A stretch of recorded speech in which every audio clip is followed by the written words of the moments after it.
Um império de bilhões de anos em formação. Um festival de maravilhas naturais. Sociedades de células. Simples e complexas. Tudo conectado por uma incrível teia de processos moleculares e sistemas ecológicos globais.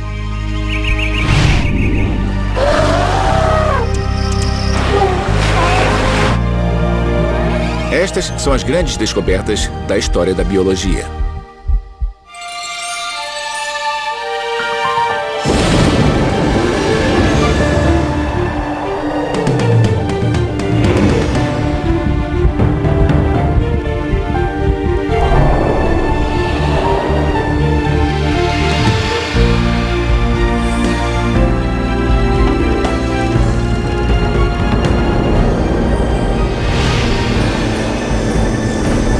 As 100 maiores descobertas da história. Biologia. No início do século XVII, microscópios básicos eram usados em toda a Europa. Os cientistas da época ficaram fascinados por sua habilidade em ampliar um universo que era tão pequeno. Então, em 1665, um cientista inglês chamado Robert Hooke observou as pequenas divisões de um pedaço de cortiça e as chamou de células, porque elas lembravam as pequenas celas onde viviam os monges. A observação de Hooke preparou o cenário para a nossa primeira grande descoberta. Micro-organismos. Anton van Leeuwenhoek foi um comerciante holandês fascinado pela ciência. Depois de saber sobre o microscópio de Hooke, ele decidiu construir um para si mesmo. Dr. Gall, para saber o que aconteceu em seguida, eu me encontrei com Joseph Gall, um biólogo celular do Instituto Carnegie, em Baltimore, estado de Maryland. Anton van Leeuwenhoek, o que foi que ele descobriu? Leeuwenhoek descobriu algumas coisas, mas ficou famoso por descobrir os protozoários, que são pequenos animais unicelulares que vivem em águas paradas. E como ele fez isso? Fez isso usando um microscópio que ele mesmo construiu. Você gostaria de ver? Ah, claro que sim. Você tem um microscópio de Leeuwenhoek? Bom, não o original. Eu tenho uma réplica do microscópio de Leeuwenhoek. Ele é formado por duas placas de latão com um pequeno pedaço de vidro, que é a lente. E nós o usamos colocando a amostra nesse pino aqui. Depois, você aproxima bem os olhos da lente desse lado e, fazendo isso, você pode ver a ponta do pino. A amostra, seja um inseto ou qualquer outra coisa, é colocada no pino. Você quer dar uma olhada nele? Claro. Ele é meio pesado, porque é de latão. É latão, era o que ele tinha na época. Em 1675, Leeuwenhoek estava usando seu microscópio para examinar uma gota de água quando viu uma coisa extraordinária. Um mundo cheio de criaturas que nenhum ser humano havia visto. Micro-organismos. Então, com todo respeito, engenhoca primitiva, Sim. Ele descobriu animais unicelulares Exatamente. que hoje achamos tão normais. Isso. Ele ficou mais famoso por descobrir os protozoários, bactérias e os espermatozoides. Mas isso é brilhante. Ele tem uma parte mecânica, um mecanismo de foco. Ele tem todas as coisas que precisamos para observar uma amostra. E funciona. Eles sabiam o que estavam vendo? Eles entendiam o que estava acontecendo? Bom, duvido que entendessem o que estavam vendo no sentido moderno, mas ficaram impressionados com todas aquelas coisinhas que estavam vivas na água. As pessoas não tinham ideia de que a água estava cheia de organismos. As pessoas não sabiam o que eram, por exemplo, germes, por muito tempo. Não. Eles não... Bom, eles não tinham noção de que os germes podiam causar doenças. Para você, qual foi a coisa mais espetacular que ele descobriu? Eu acho que a descoberta das bactérias certamente pode ser considerada seu ponto alto. Porque são tão pequenas e difíceis de ver, é difícil ver bactérias mesmo com um microscópio moderno, a menos que saiba o que está fazendo. O que é preciso fazer em especial? É muito provável que Leeuwenhoek tenha descoberto o que chamamos de iluminação em campo escuro, que significa aplicar a iluminação de um ângulo para que por trás da amostra haja um fundo preto ou fundo escuro. Quando a luz que incide pelo lado ilumina a amostra brilha contra o fundo escuro. A luz rebate as formas da amostra em direção aos olhos. Exatamente isso. A iluminação em campo escuro permite que você veja coisas muito menores do que veria com a iluminação normal que atravessa a amostra. E ele... Continua. Uma das razões para pensarmos que ele usou o campo escuro, apesar de nunca ter dito que usou, é uma de suas descrições. Ele descreve um organismo como se olhasse um floco de neve em um pedaço de veludo. Não há outro jeito de ver um floco de neve em um pedaço de veludo, a menos que seja um objeto branco sobre preto. E esse foi um indício de que ele estaria usando um campo escuro. Eu acho que eu não tinha ideia de que isso fosse tão pequeno e delicado. E, na verdade, tão elegante. Porque ele cabe na palma da mão. E o que vemos na ponta do pino muda o mundo. Ele muda, realmente. Foi uma ampliação da nossa compreensão da natureza do mundo. De que o mundo à nossa volta não era só coisas mortas, mas estava cheio de vida. Núcleo celular. Nossa próxima grande descoberta aconteceu em 1831. O naturalista inglês Robert Brown estava estudando as diferentes espécies de plantas que recolheu durante uma viagem à Austrália. Brown tinha um olhar apurado para os detalhes. Ele nutria um interesse especial pelas células das plantas. Ao examiná-las em um microscópio, ele viu uma coisa intrigante. Em cada célula havia uma estrutura similar, circular, opaca. Ele a chamou de núcleo. Ao se inteirar das observações de Brown, o fisiologista alemão Theodor Schwann começou a procurar uma estrutura similar nas células de girinos. E encontrou. Todas as células dos girinos também tinham um núcleo. Foi uma descoberta revolucionária. Era a evidência de que todas as formas de vida são conectadas.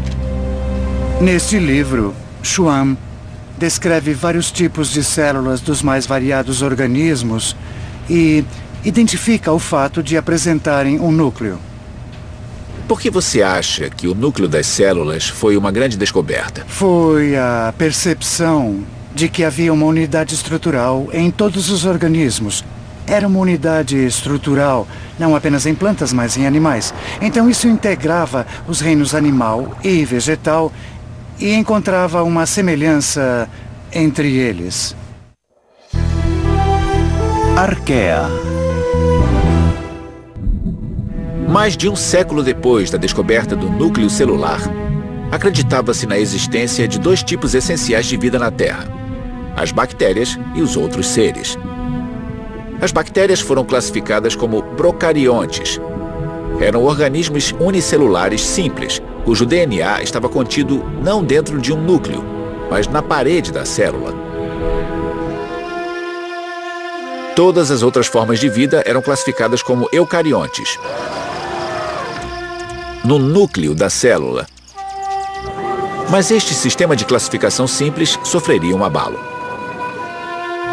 Em 1977, estava estudando a constituição genética de um micróbio produtor de metano, quando percebeu que ele era diferente de qualquer bactéria conhecida. Sua célula era única. Ele produzia enzimas incomuns. E sua sequência genética era diferente de tudo o que ele havia visto. Logo ficou evidente no microscópio, em menos de uma hora, de que havia algo, uma terceira coisa ali. Este foi o momento da descoberta. Carl Woese havia descoberto uma terceira forma de vida. Um grupo de organismos unicelulares que ele chamou de arqueia. Sempre achamos que haviam 2 reinos primários nesse planeta. Agora sabemos que há 3. Foi uma virada das grandes. Porque toda a microbiologia foi estruturada sobre a ideia de que todas as bactérias eram idênticas. Não nos detalhes, mas em sua essência, sua linhagem e sua organização celular básica. Era uma coisa em que todo microbiologista e biólogo acreditava piamente. E não era verdade. Foi um achado feliz. Olhem o que descobri. Woese descobriu uma forma de vida capaz de viver em qualquer lugar do planeta, inclusive nos ambientes mais extremos. Algumas arqueias conseguem viver aqui, em fontes hidrotermais no fundo do oceano. A temperatura varia violentamente em um espaço pequeno e pode ir de poucos graus acima de zero a escaldantes 404 graus Celsius. Arqueias também foram encontradas quilômetros abaixo da Terra, vicejando em lagos onde o ácido e até o ferro se dissolvem. Hoje, os biólogos acreditam que a arqueia é o ancestral do qual evoluíram os eucariontes, incluindo eu e você. Para Carl Woese, a descoberta da arqueia evoca uma doce lembrança. Primeiro, uma matéria foi publicada no New York Times. Depois, outros jornais e a TV vieram. Eu me lembro de sair de casa uma noite com tudo que estava acontecendo e pensei: esta noite, o mundo me pertence.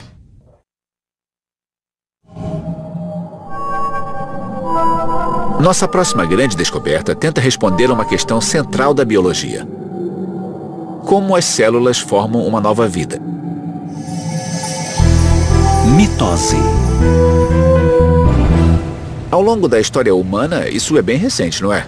É. Nós descobrimos o núcleo, as células ao redor do núcleo, que animais e plantas têm células. Isso. E o que aconteceu depois? Bom, depois de um intervalo de uns 30 anos mais ou menos, começamos a ver as células se dividirem. A divisão celular é o processo no qual a célula de uma planta ou animal se duplica. Apesar de os cientistas conhecerem este processo há décadas, o zoólogo alemão Walter Flemming foi o primeiro a descrevê-lo e a publicar seus achados. Este livro foi publicado em 1881. Este livro foi essencial e muito importante na história da biologia celular, porque Flemming descreveu a divisão celular de uma forma que seria aceitável para um jornal moderno. É mesmo? É verdade, eu não estou exagerando. Inclusive, para falar a verdade, os desenhos de divisão celular de Flemming são melhores do que o que vemos em livros escolares modernos, porque os livros modernos tendem a estilizar e a idealizar os desenhos originais da divisão celular. Ele não sabia o que... Ele não sabia o que destacar, não é? Ele não sabia o que destacar, apesar de ter destacado as coisas certas, ou seja, os cromossomos. Então, ele descobriu a divisão celular. Ele não a descobriu, mas provavelmente foi seu mais preciso descritor entre os primeiros que pesquisavam com microscópio. Bom, se ele estava entre os mais precisos, Sim. Você consideraria uma grande descoberta? Ah, com certeza, é fundamental. Porque a descoberta da célula em si como uma unidade estrutural foi, é claro, extremamente importante, mas as células precisam se dividir para que o organismo cresça. Então, a descoberta do mecanismo da divisão celular, ou pelo menos os aspectos físicos do mecanismo dessa divisão, foi a próxima grande descoberta importante. Então, a descoberta de Flemming foi absolutamente essencial para a compreensão do comportamento das células, tanto vegetais quanto animais, apesar dele ter se concentrado principalmente em animais. Flemming observou o processo da divisão celular de forma muito detalhada, com a ajuda de um novo e potente microscópio e novas técnicas de contraste. Com estas inovações, ele pôde identificar estruturas que mais tarde foram chamadas de cromossomos. Em seguida veio sua grande descoberta. Durante a divisão celular, os cromossomos sofrem uma alteração dinâmica. Eles se dividem em duas partes idênticas, uma para cada célula irmã. Fleming chamou este processo de mitose.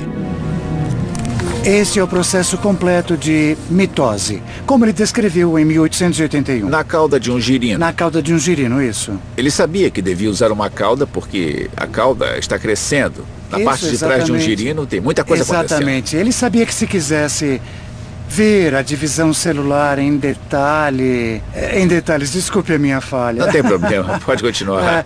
Então, esse era um lugar ideal para se olhar.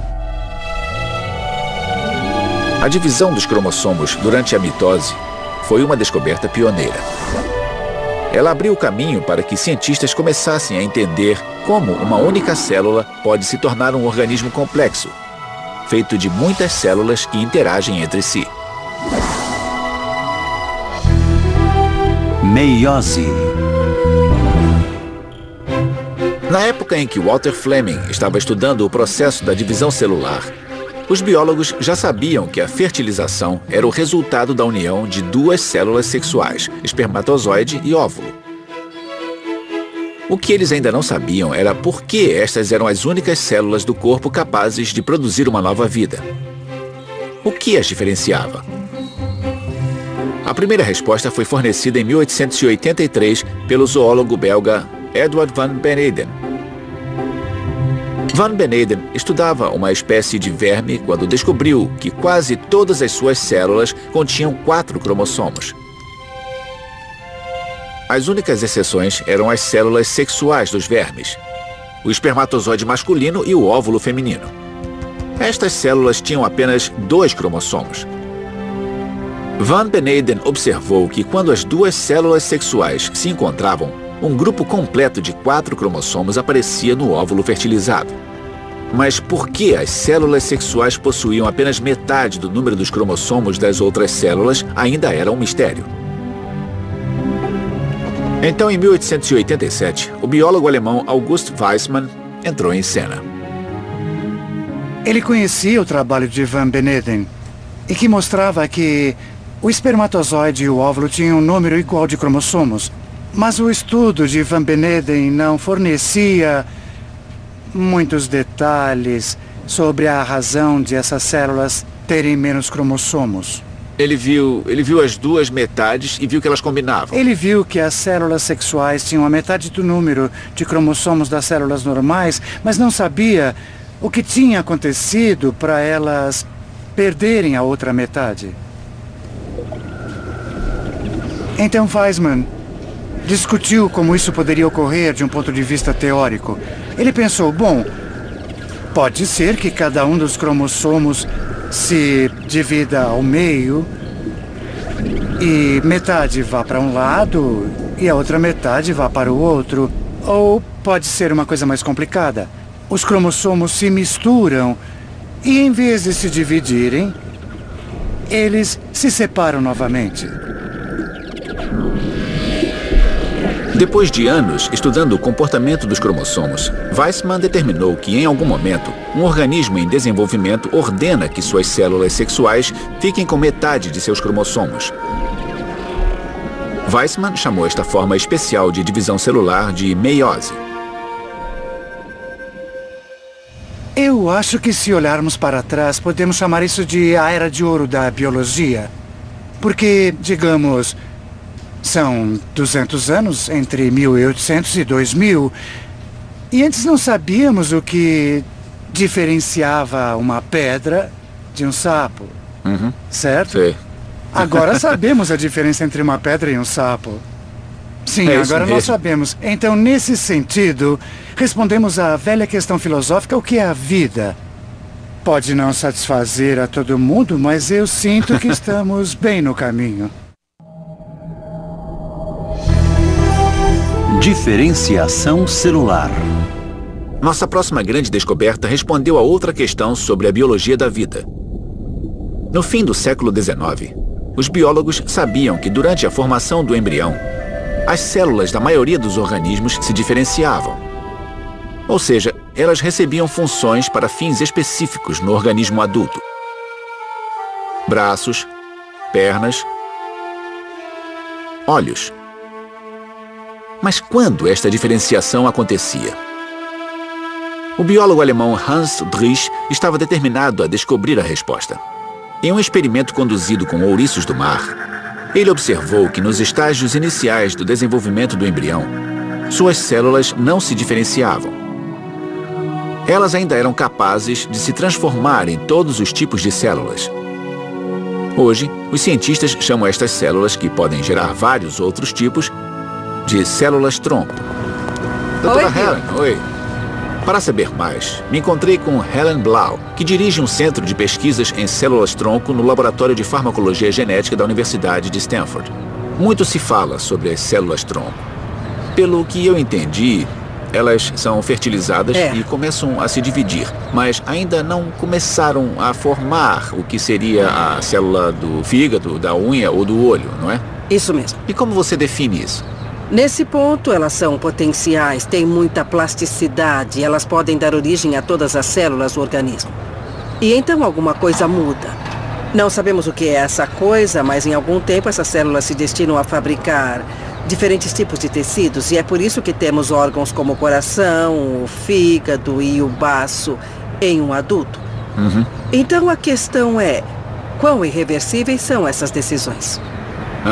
Sei. Então, eu quis desafiar a ideia de que as células são irreversivelmente diferenciadas, que quando uma célula forma um fígado, não há volta.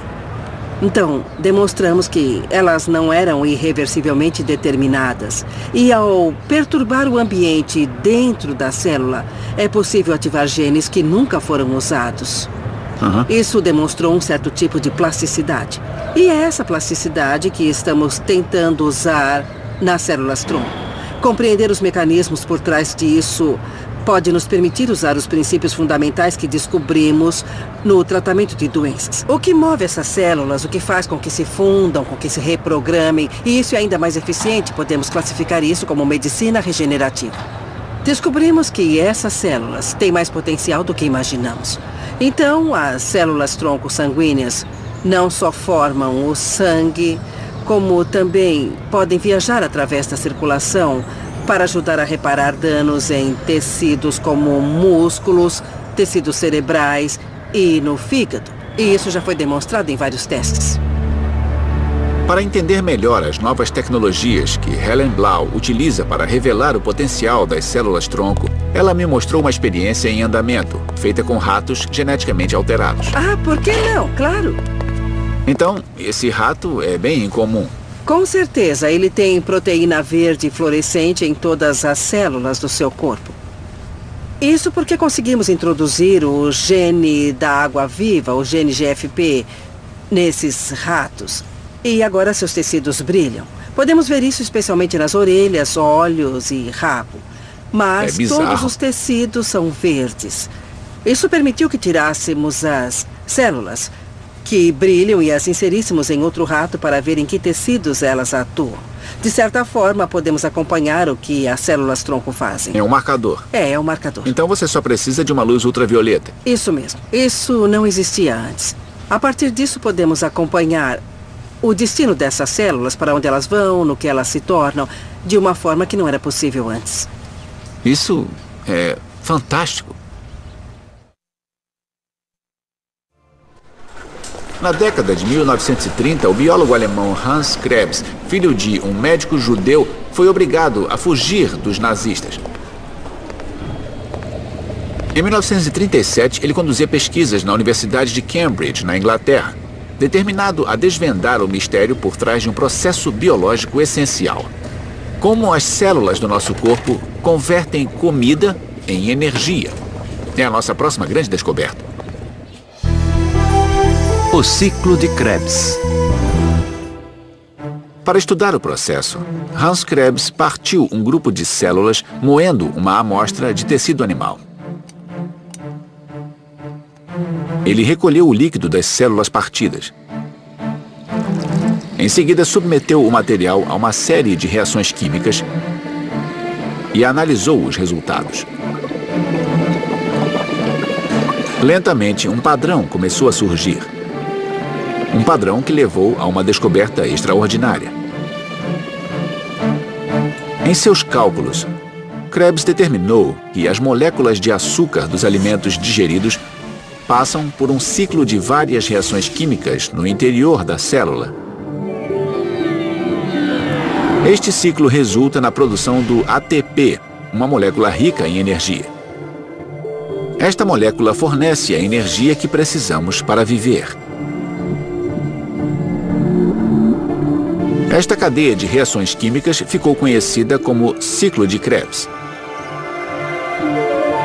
Foi um marco no desenvolvimento da bioquímica. O ciclo de Krebs abriu as portas para um entendimento mais profundo do funcionamento das células do corpo humano, assim como a nossa próxima grande descoberta. Mitocôndria.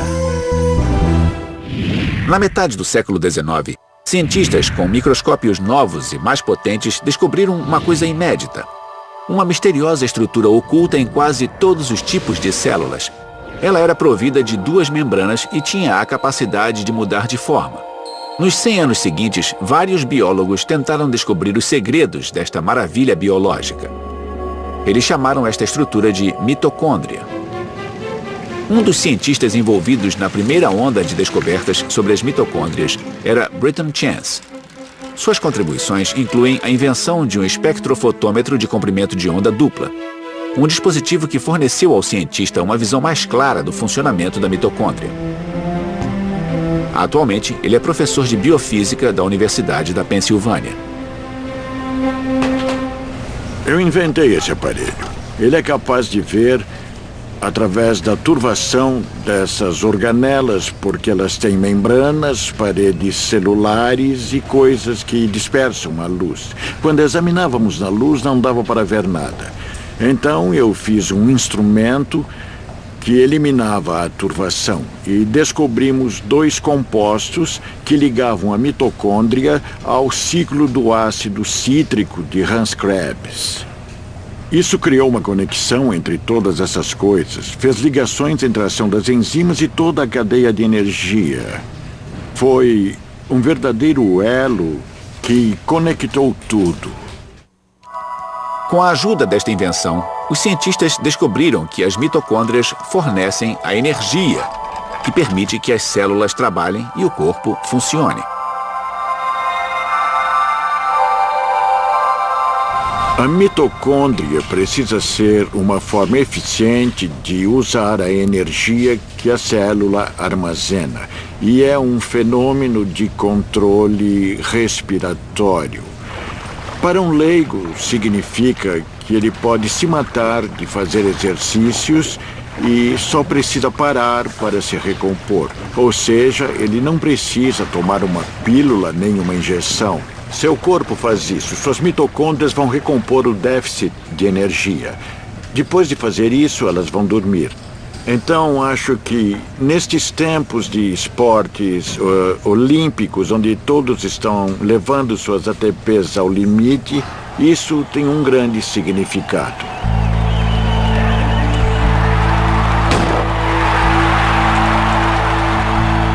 Britton Chance avalia este significado como cientista e como atleta. Em 1952, ele ganhou uma medalha de ouro como membro da equipe olímpica de vela dos Estados Unidos.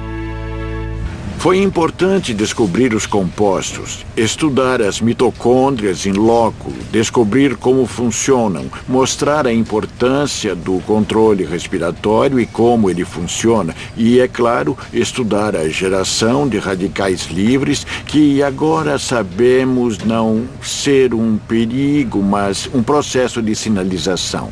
Isso mudou um pouco o meu foco. Agora estou me concentrando mais no cérebro e no câncer por causa das implicações das mitocôndrias. No fim do século XIX, um dos grandes enigmas a desafiar os cientistas era como os bilhões de células nervosas que formam o sistema nervoso humano se comunicam entre si. Eles sabiam que cada célula nervosa chamada de neurônio transportava impulsos elétricos. E muitos acreditavam que a conexão que permitia aos impulsos saltar de um neurônio a outro também era elétrica. Até a nossa próxima grande descoberta. Neurotransmissão. No início do século XX, o biólogo britânico Henry Dale conduziu uma série de experimentos para estudar a fisiologia dos impulsos nervosos. Em um destes experimentos, ele injetou adrenalina em um gato, esperando que os batimentos cardíacos do animal aumentassem, mas nada aconteceu. De repente, Dale percebeu seu erro. Era o mesmo gato em quem havia injetado outra droga para diminuir a frequência cardíaca. Este equívoco fez com que Dale percebesse uma coisa. Se uma droga podia interromper os impulsos nervosos que governavam os batimentos do coração, então a conexão entre os neurônios devia ser química, não elétrica. Dale então pediu ajuda a seu colega alemão, o biólogo Otto Loewi. Para testar a hipótese de Dale, Loewi conduziu um experimento usando 2 sapos. Ele colocou o primeiro sapo em uma solução salina. Depois estimulou eletricamente seu nervo vago, o nervo que controla os batimentos cardíacos. Os batimentos do sapo diminuíram. Então, Loewi pegou parte da solução salina e aplicou no coração do segundo sapo. O que aconteceu em seguida foi extraordinário. Sem qualquer estímulo elétrico no nervo vago, os batimentos do segundo sapo também diminuíram. Este foi o momento da descoberta. Loewi percebeu que o nervo vago do primeiro sapo liberou uma substância química que havia ordenado os músculos cardíacos a diminuir suas contrações. Era a prova de que a transmissão dos impulsos entre as células nervosas e em seguida ao músculo cardíaco era química. Loewi havia descoberto a existência da primeira substância química nervosa, hoje chamada de neurotransmissor. Hoje sabemos que existem muitos neurotransmissores no corpo humano. Os pesquisadores usam este conhecimento para saber mais sobre o funcionamento do cérebro e as mensagens químicas que ele envia. Por exemplo, níveis baixos de serotonina já foram ligados à depressão, alcoolismo e transtornos de ansiedade. Mas como a nossa próxima grande descoberta revelou, o sistema nervoso não é o único método de comunicação do corpo humano. Hormônios. Em 1903, os fisiologistas britânicos William Bayliss e Ernest Starling estavam investigando o processo de digestão dos alimentos. Em seus estudos, eles determinaram que o corpo produzia sucos digestivos que ajudavam a dissolver a comida quando ela passava do estômago para o intestino. Mas o que fazia os sucos digestivos fluírem? Para descobrir, Bayliss e Starling conduziram um experimento. Eles colheram uma amostra de sangue de um cão que havia acabado de comer. Eles injetaram o sangue em um segundo cachorro que estava com o estômago vazio. Então, uma coisa surpreendente aconteceu. Sem qualquer comida em seu estômago, o segundo cão começou a secretar sucos digestivos a partir de um órgão chamado pâncreas. Como aquilo havia acontecido? Depois de mais testes, Bayliss e Starling finalmente obtiveram a resposta. Quando a comida chega ao intestino delgado, o órgão produz uma substância química que depois é transportada pela corrente sanguínea até o pâncreas. Ali, ela estimula o pâncreas a produzir secreções que ajudam a digerir a comida. Bayliss e Starling chamaram essa substância de secretina, a primeira de um grupo de substâncias químicas que nunca haviam sido identificadas. Eles chamaram essas substâncias de hormônios.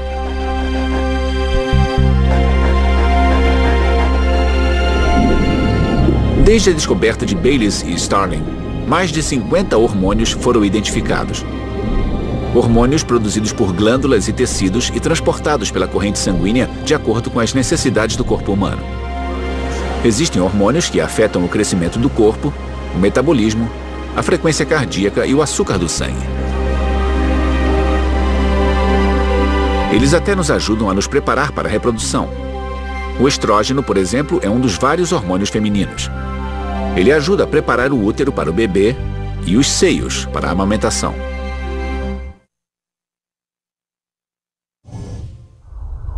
Até agora, vimos descobertas que revelaram a biologia no nível microscópico.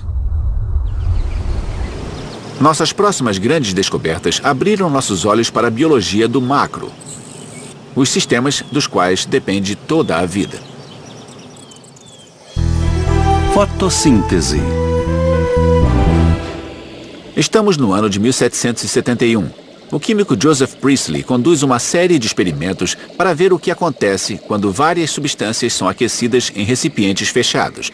Ele recolhe os gases resultantes. Em um dos experimentos, ele cobriu uma vela acesa com um recipiente. E a chama logo se apagou. Nas palavras de Priestley, o ar no interior do recipiente foi ferido.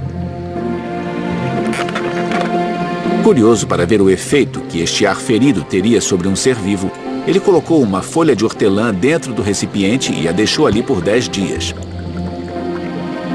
Quando Priestley foi verificar, ficou surpreso ao descobrir que a folha continuava verde.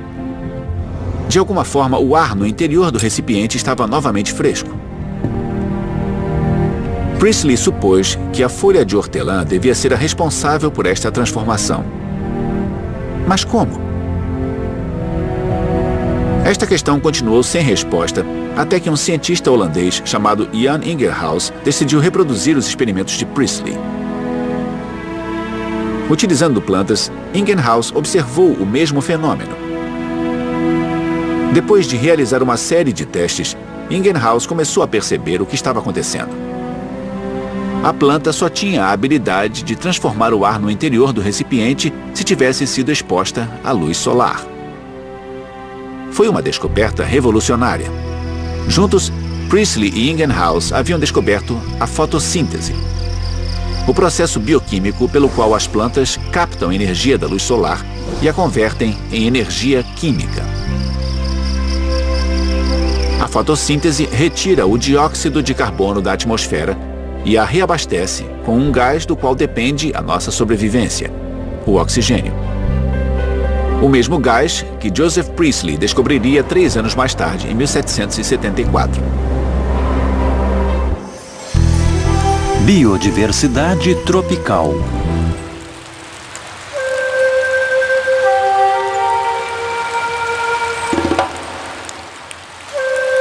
Nossa próxima grande descoberta não tem exatamente um descobridor. Muitos contribuíram para dar forma e expressar esta ideia ao longo de vários séculos.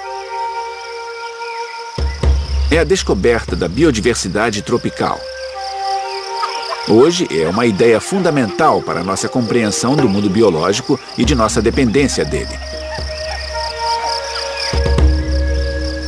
O termo biodiversidade se refere à variedade de seres vivos da Terra e suas interações com o ambiente. As florestas tropicais são a mais exuberante reserva de biodiversidade do planeta.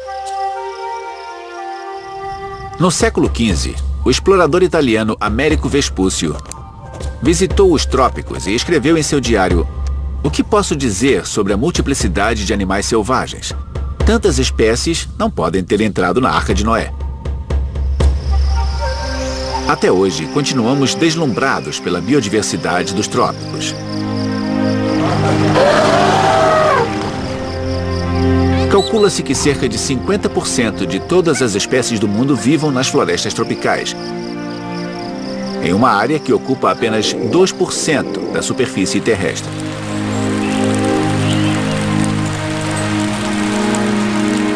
A floresta tropical amazônica brasileira possui mais de 500 espécies de árvores em uma área de pouco mais de 6 km². Compare com a área total dos Estados Unidos e Canadá que juntos possuem apenas cerca de 700 espécies de árvores. Mas por que a descoberta da biodiversidade tropical é tão importante?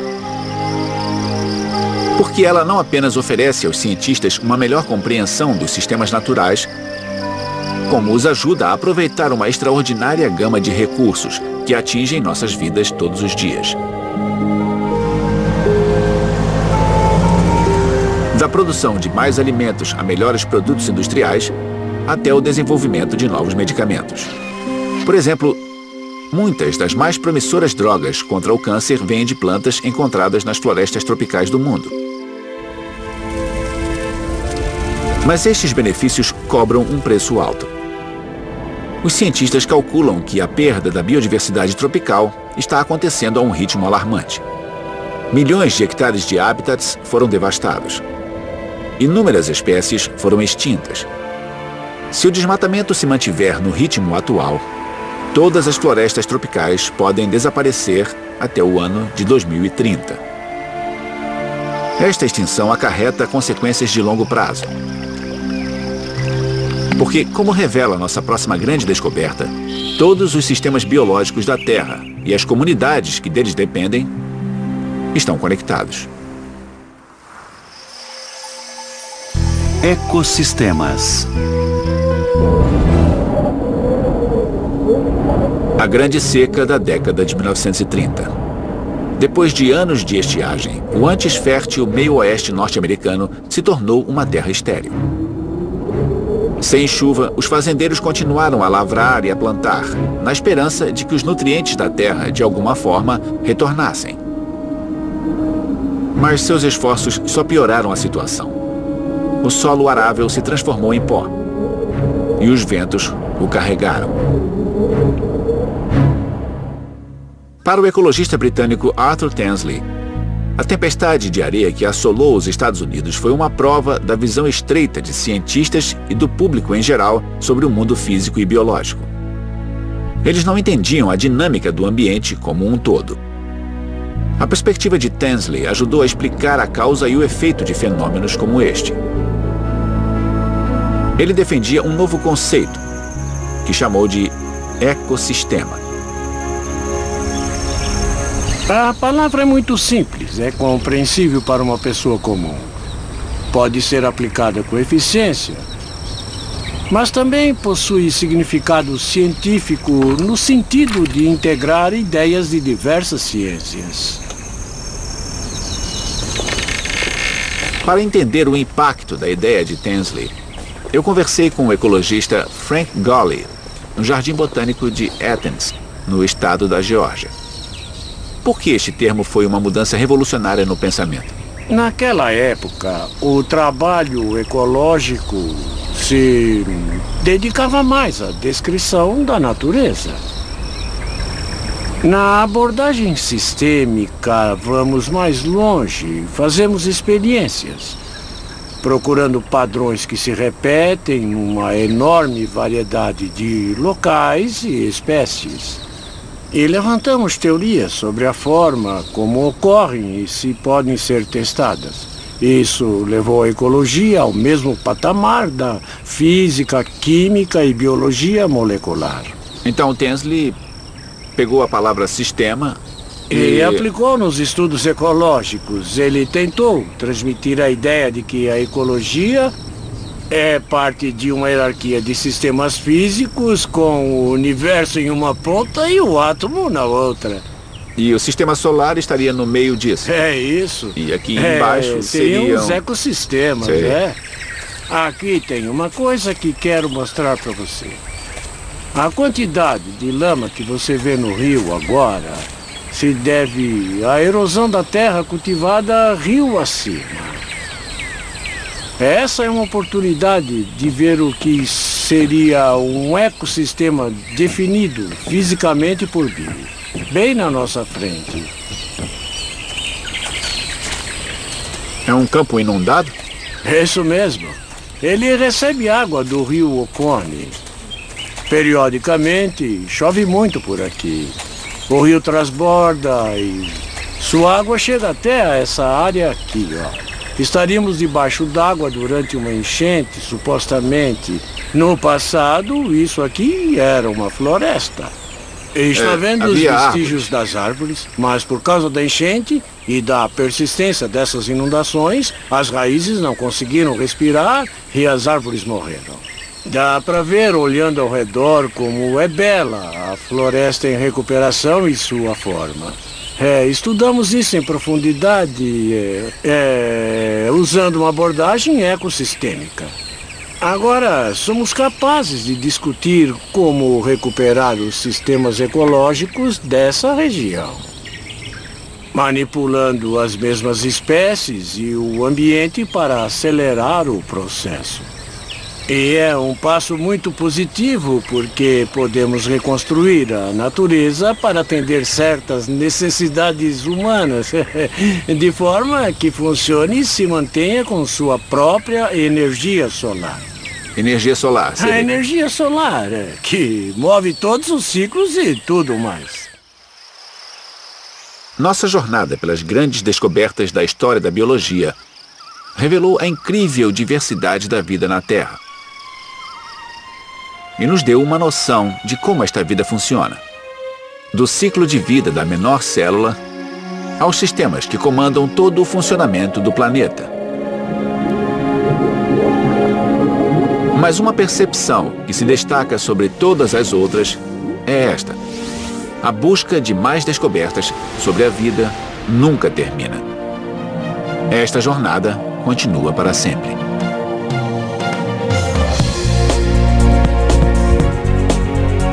Versão brasileira Vox Mundi.